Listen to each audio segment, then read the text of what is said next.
Welcome to this episode, where we're diving deep into the anatomy and physiology of pregnancy, focusing on the language we use and the clinical markers that define early pregnancy.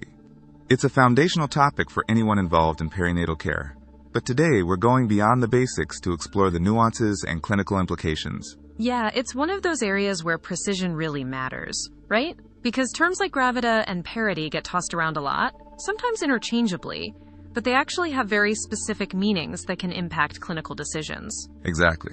So let's start there. Gravidity refers to the total number of pregnancies a person has had, regardless of outcome. Parity, on the other hand, counts the number of pregnancies that have reached at least 20 weeks of gestation. And importantly, parity counts pregnancies, not fetuses. So twins count as one parity event. Right, and that distinction is crucial. For example, someone could be multigravida, meaning they've been pregnant 2 or more times, but their parity might be different depending on how many pregnancies reached that 20-week threshold. To clarify further, we have terms like nulligravida, someone who has never been pregnant, primigravida, pregnant for the first time, and multigravida 2 or more pregnancies. Then, parity terms. Nullipar means no pregnancies beyond 20 weeks. Primipar is 1 pregnancy beyond 20 weeks, and multipar is 2 or more pregnancies beyond 20 weeks. And that's where the GTPAL system really shines. It's a 5-digit notation that gives a comprehensive snapshot of obstetrical history. G for gravidity, T for term births at 37 weeks or more, P for preterm births between 20 and 37 weeks, A for abortions or miscarriages before 20 weeks, and L for living children. Yeah, the GTPAL system is far superior to the simpler gravidity/parity notation because it provides much more detail. It helps clinicians assess risk, counsel patients, and plan management more effectively. Let's walk through an example to make it concrete. Take Sonia, for instance. She's pregnant for the first time, so her notation is G1, T0, P0, A0, L0. Pregnant, but no births yet. Then, after she carries that pregnancy to term and the newborn survives, it updates to G1, T1, P0A, 0L1. When she gets pregnant again, it's G2, T1, P0A, 0L1. But if that second pregnancy ends in miscarriage at 10 weeks, the notation becomes G2, T1, P0A, 1L1. And then, during her third pregnancy, she delivers twins at 36 weeks. That's preterm, so the notation is G3, T1, P2, A1L3. Notice how the preterm births count as 2 because twins were born preterm and living children increased to 3. That example really highlights how GTPAL captures the complexity of obstetrical history, especially with multiples and different pregnancy outcomes. Absolutely, and it's important to remember that parity counts pregnancies, not fetuses, but living children obviously count each child. Moving on, let's talk about pregnancy detection.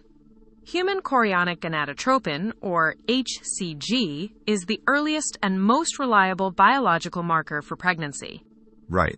HCG production starts as early as implantation, which is roughly 8 to 10 days after fertilization.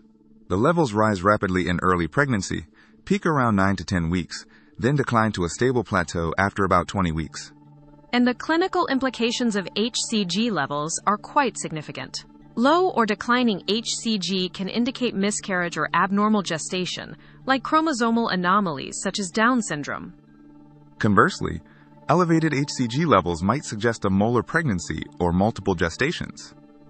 So, interpreting HCG isn't just about confirming pregnancy, but also about monitoring its progression and identifying potential complications. When it comes to testing, serum and urine tests are both accurate, but serve different purposes. Serum tests quantify HCG levels, which can help estimate gestational age and monitor trends. Urine tests, especially first void morning samples, are less expensive, provide immediate results, and are widely used, including at home.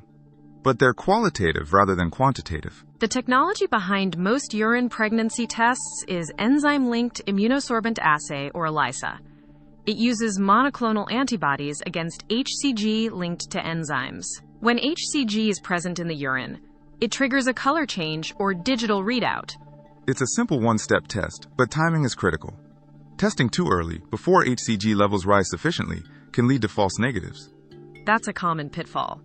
Clinicians should educate patients on the optimal timing for testing and how to interpret results properly. Now shifting gears to physiological signs of pregnancy. These are categorized as presumptive, probable, and positive. Presumptive signs are subjective symptoms reported by the patient, like amenorrhea, fatigue, breast changes, or nausea. But these can be caused by other conditions, so they're not definitive. Probable signs are objective findings observed by the examiner, such as Goodell sign, cervical softening, Chadwick sign, bluish discoloration of the cervix, Hagar sign, uterine softening, ballotment, and positive pregnancy tests. But even probable signs can be mimicked by other conditions, like pelvic congestion, tumors, or infections. So they strongly suggest pregnancy but don't confirm it. Positive signs are definitive evidence of fetal presence. These include fetal heart tones detected by Doppler or stethoscope, visualization of the fetus by ultrasound or radiography, and palpable or visible fetal movements. And these positive signs have no other plausible causes, so they confirm pregnancy unequivocally. The timing of these signs is also important. Presumptive signs can appear as early as 3 to 4 weeks, like breast changes, and extend to quickening around 16 to 20 weeks. Probable signs typically emerge between 5 and 28 weeks, while positive signs can be detected as early as 5 to 6 weeks by ultrasound.